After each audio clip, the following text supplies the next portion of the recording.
In this roundup of the week, we look at two examples of people losing their jobs for having wrong opinions. The first became the centre of a J.K. Rowling Twitter storm yesterday over whether a woman is an adult female. The second over the success or otherwise of the polar bear. Also, Greta Thunberg makes headlines for sitting on the floor. My name is Mallen Baker. This is the Mallen Baker Show for Changemakers. Before I go into the first item, a quick note of full disclosure. Maya Forstater, who's at the heart of this story, is someone that I know a little. We're not best mates or anything, but she's done work in the corporate responsibility field where I've been active for decades, and we've corresponded. Friendly acquaintances, let's say. We're connected on Facebook. And I've been following the progress of her case because freedom of speech is a thing that I care about. So here's some background. Maya is one of a sizable group of women that has been campaigning over the UK's proposed self-ID laws on gender identity. The principle of the legislation is that all you need to do is decide what gender you are and boom, that's what you are. And don't let anyone dare say otherwise. So Maya has been known to say radical things like, as a matter of science, sex is biological and can't be changed.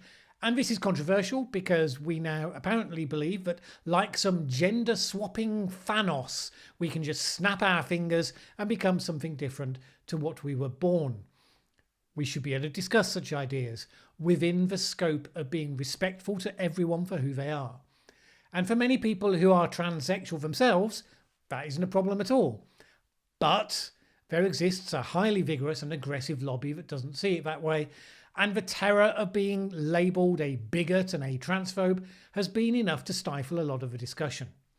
Maya Forstater is not the sort of woman who is easily stifled. So she's posted what she thinks on her Twitter account, and a while ago she was fired from her job for it. She was a visiting fellow at the Centre for Global Development, an organisation that works on issues around poverty and inequality. She worked on tax and illicit financial flows and worked alongside people she described as hard-nosed economists, committed to improving the world through evidence and analysis.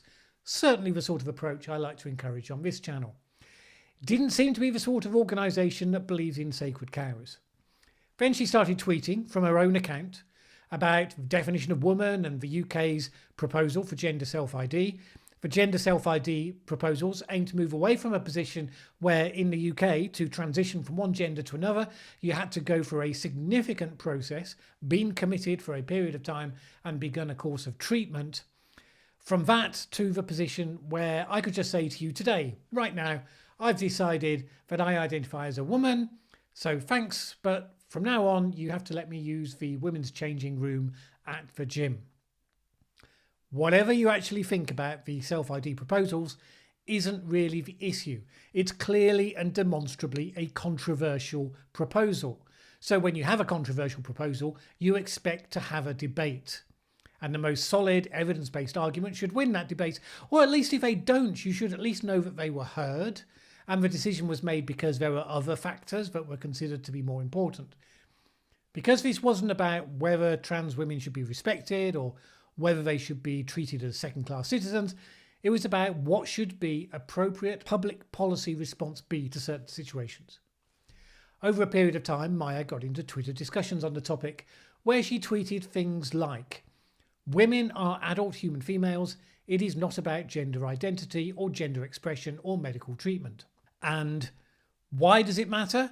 Because women are discriminated against because of their sex. So we need to be able to name that. Because women need reproductive rights. So we be able to name that. Because words spell boundaries for privacy and body autonomy. Because risk assessment. And towards the end of the discussion, she tweeted this. "What I am so surprised at is that the smart people who I admire, who are absolutely pro-science in other areas and champion human rights and women's rights, are tying themselves in knots to avoid saying the truth, that men cannot change into women, brackets, because that might hurt men's feelings." At that point, she was told that some of the staff at her organisation had complained, and she was told to put a disclaimer in her Twitter bio, which she did. She ended up being investigated for internal conversations, and although it was found she hadn't violated any policies on bullying or harassment, She was nevertheless told that her appointment wouldn't be renewed in spite of the success of the work she'd been doing. So, after reflection, she decided to take this to an employment tribunal as a test case to try and establish that holding gender-critical views should be a philosophical belief that's protected by law under the Equality Act 2010. The aim was to establish in law that you shouldn't be able to be fired from an organisation for believing that a woman is an adult human female, or that it's not possible for a male to actually become a female in a biological sense. In its defence, the organisation pointed to tweets that Maya had sent and included an instance where she had apparently upset this person by referring to them as a man. Gregor Murray, who is self-described as non-binary, complained to the Scout Association, where Maya is a Scout leader, and Maya responded to his complaint like this. On Twitter, I referred to Murray by the pronoun he. This was not purposeful or meant to cause harm. I had simply forgotten that this man demands to be referred to by the plural pronouns they and them. Murray states that my failure to use the pronoun they in relation to the complainant breaks the 3rd and 7th Scout laws. Brackets, a Scout is friendly and considerate, and a Scout has self-respect and respect for others. Because Murray believes that Murray is not a man. Murray also calls it transphobic that I recognise a man when I see one. I disagree. In reality, Murray is a man. It is Murray's right to believe that Murray is not a man, but Murray cannot compel others to believe this. Women and children in particular should not be forced to lie or obfuscate about someone's sex. And you'll see this case has got echoes of the Jordan Peterson case in Canada several years ago, that the government couldn't require certain kinds of speech. As Myers also said, he said that he might use someone's preferred pronouns out of politeness, but the government couldn't insist that he did so. Well, this week, Myers' case came to its conclusion, and Maya lost. The judge ruled that such beliefs were not able to be protected from being used as the reason for dismissal. In the ruling, the judge said this: however, I consider that the claimant's view in its absolutist nature is incompatible with human dignity and fundamental rights of others. She goes so far as to deny the right of a person with a gender recognition certificate to be the sex to which they have transitioned. I do not accept the claimant's contention that the Gender Recognition Act produces a mere legal fiction. It provides a right, based on the assessment of the various interrelated convention rights, for a person to transition in certain circumstances and thereafter to be treated for all purposes as being the sex to which they have transitioned. In Goodwin, a fundamental aspect of the reasoning of the ECHR was that a person who has transitioned should not be forced to identify their gender assigned at birth. Such a person should be entitled to live as a person of the sex to which they have transitioned. That was recognised in the Gender Recognition Act, which states that the change of sex applies for all purposes. Therefore, if a person has transitioned from male to female and has a gender recognition certificate, that person is legally a woman. That is not something that the claimant is entitled to ignore. Maya was supported by the Index on Censorship, whose CEO Jody Ginsburg said this: from what I have read of her writing, I cannot see that Maya has done anything wrong other than express an opinion that many feminists share, that there should be a public and open debate about the distinction between sex and gender. But the thing that blew up the internet today was when J.K. Rowling stepped into the fray with this tweet: dress however you please, call yourself whatever you like, sleep with any consenting adult who'll have you, live your best life in peace and security, but force women out of their jobs for stating that sex is real? #I stand with Maya. This provoked furious reactions from the trans campaigners, but huge numbers of retweets and support as well, and that's where it currently stands. Maya Forstater and her team are studying the judgment, looking at their legal options. Clearly, the issues at stake in this sort of case would be held to be more important than can be resolved at the level of an employment tribunal. Whether you agree with Maya's views on the issues or not, I absolutely think we should be able to have that discussion without some people saying that the mere expression of the opinion hurts their feelings and therefore counts as harassment. The implication by the judge in this case is a sweeping one, that stating a biological fact which might be held to be incompatible with someone's rights. As Douglas Murray often says, this has ended up with us being in a situation where we have to pretend not to know something that we all knew until yesterday. If that's really where we want to be as a society, let's at least have the debate in the open and consciously make that decision, rather than end up there by default because we're all scared that some Twitter storm is going to name us as a bigot, so we're going to keep our heads down. I am not a fan of people being sacked or deplatformed for having an opinion unless the nature of that opinion makes it genuinely impossible for them to do that job or is inciting violence or some such thing. And let's come to another example. Different issue, same principle. A couple of months ago, zoologist Susan Crockford was refused renewal of her position as an adjunct assistant professor with the University of Victoria. Susan Crockford specialises in polar bears, which has brought her into the climate change debate. In some ways, it should be a side issue. Whether polar bears are doing well or not is not a material indicator of climate change. However, from the earliest days, the impact on polar bears of the melting of the ice was one of the most powerful visual symbols of the debate around the issue. So, climate change campaigners routinely talk about how much trouble the polar bear is in because of climate change.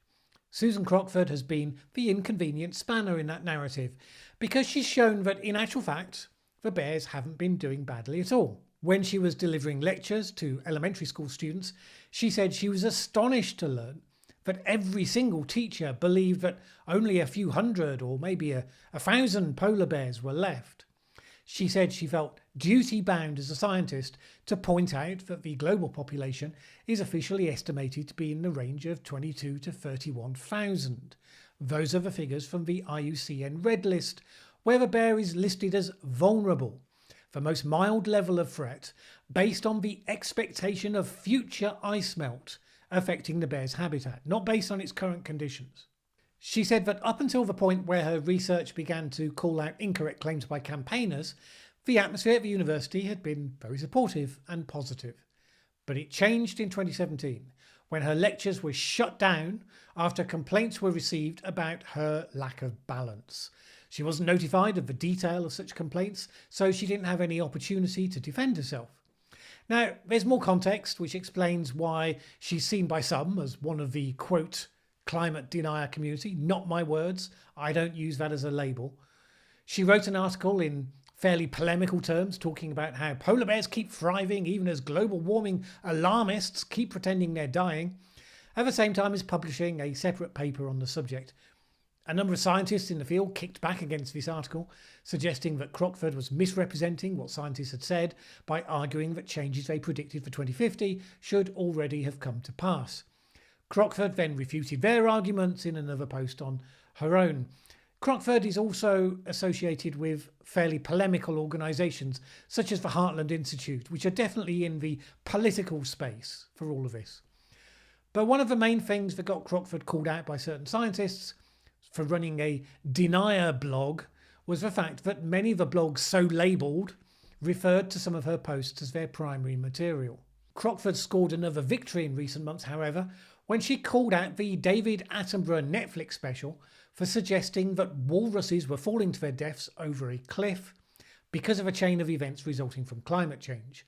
Crockford had said that having identified the location where the shoot was done, she was fairly sure this wasn't the case, and she believed the walruses were being driven off the cliffs by polar bears, which were attracted to these sites for the easy pickings. This was angrily denied by Netflix and led to articles like this one on the LSE website describing it as a daft conspiracy theory. But then the BBC were given access to the footage and used different cuts for their show, which showed the polar bears literally driving the walruses off the cliffs, and Attenborough's narrative was changed accordingly. Now, people who watch my videos know that I aim to look to the evidence on all of these questions, and generally my position is to evaluate the argument, not jump to conclusions based on the source of those arguments. Don't label people in order to dismiss them, whether you're labelling them as deniers or alarmists or, in the earlier case, as TERFs or whatever. And just as in the last example, I don't agree that people should be losing their jobs or being deplatformed for having wrong opinions. Of course, if someone's view makes them unqualified for a specific post because a certain degree of competence is essential to the post, that's not the same thing. You know, an engineer who rejects the basic tenets of good engineering would not have a defence to not becoming an engineer. But that's not the case in either of these. In the first case, Maya Forstadter's views on sex and gender had no bearing on her role for her organisation. In the second, Susan Crockford's arguments were demonstrably of value in challenging ideas from certain quarters, even if her own ideas were also open to challenge. You know, there's an important role in science and in public discourse for well-informed critical voices against orthodox ideas. People know that I will criticise weak arguments against the urgency of taking action on climate change, even as I will criticise the overclaiming of people like Extinction Rebellion on the other side of the debate. But in both of these cases, Maya Forstadter and Susan Crockford, these are people who were demonstrably engaging in good faith, using argument and evidence to support a position. You may or may not agree with the conclusions reached by one or both of them, but there's a distinction between that process and people who demonstrably, cynically and knowingly seek to mislead, to obscure, to spread false information. How do you know the difference for sure? Well, sometimes you do. Sometimes the evidence is there of cynicism, real evidence, but people project cynicism onto their opponents a lot. So when in doubt, assume good intent and behave accordingly, which means focus on the arguments, not on the people. We're entering a dangerous place if we ignore what makes for good process in a democratic society. And good process starts from free inquiry and debate. Other than actual incitement to violence, let's accept that we are made stronger for having the kickback. Because sometimes even David Attenborough, who I love as a grandfather, like almost everyone else in the UK, needs to be told that he got something wrong. As it turns out, someone else that got something wrong was whoever was in charge of the Twitter account for the German state rail operator Deutsche Bahn. On her way home after the COP25 climate summit, teenager Greta Thunberg posted this photo on Twitter: "Travelling on overcrowded trains through Germany, and I'm finally on my way home." As we know, it has been quite a long journey involving 2 boat rides across the Atlantic. However, the train company saw this tweet and decided to get all snippy about it. It tweeted that it would have been nicer if she had mentioned the friendly and competent manner in which you were treated by staff at your seat in first class. Thunberg responded on Twitter to say her tweet wasn't a criticism and that she did manage to sit in a seat for more than 4 hours into her journey after reaching Göttingen. She wrote, "There is no problem, of course, and I never said that it was. Overcrowded trains is a great sign because it means the demand for train travel is high." Some of the hostile press and commentators jumped on it, of course. The New York Post carried the headline, "German railway claims Greta Thunberg lied about taking first class." The Australian, "Greta Thunberg accused of self-staging Twitter photo." And The Sun said, "Greta Thunberg sat in first class during a recent journey on an overcrowded train in which she claimed to have sat on the floor." Her claim was quickly backed up, however, by a journalist who was travelling on the same train. "I travelled on the same trains as Greta Thunberg this weekend. We both sat on the floor in 2 trains. She sat on a regular seat from Göttingen, me and my colleague from Hanover." Now, you might be thinking, this story is just a big nothing burger. And you'd be right, but it's a nothing burger that made headlines around the world. And as far as I'm concerned, it's just another example of how we get distracted by nonsense. As Thunberg herself said, media surprisingly seems more interested in a teenager's train travels than the fact that COP25 failed. And that's fair comment. I did my commentary in last week's video on why I thought COP25 was struggling, and I predicted that at the last minute they'd come up with a bland statement so that they had something to sign that saved face, but that ultimately the structural issues wouldn't be resolved until after the next US election. I was certainly right about the first part of that, so I won't go back to it again this time. Maybe it will become more of a legal battle than everything. Late breaking news came through today that the Dutch Supreme Court has upheld a ruling that its government is legally required to cut emissions by 25% by the end of next year compared to 1990. As things currently stand, the country seems in line to achieve 19 to 23% by then. The case was started in 2012 by a group of 900 individuals who argued that the government had a duty of care to its citizens to act in line with its agreed international obligations. So in theory, the government had made a commitment in line with this. The government said that it will abide by its ruling even though, quote, it had set democracy to one side. I'm thinking we'll see a few copycat actions of that nature in 2020. And that whole question of democracy is going to come up again. Indeed, even in this video, it will come up again. So to finish, a couple of quick things that I like and one thing that I don't. The first thing that I like is that as the new Boris Johnson government gets to work, all dizzy from discovering that it actually has a comfortable majority, the Committee on Climate Change sent Johnson a pretty good letter outlining what, in its view, were now the 5 key priorities. These were 1. Removing fossil fuels from the UK's building stock. You'll recall that I identified this as the biggest unexplained hole in the Conservative Party manifesto from the CCC programme. 2. Delivering on commitments on phasing out petrol and diesel cars. 3. Delivering on expansion of offshore wind power. 4. Delivering hydrogen infrastructure and carbon capture technology for industry.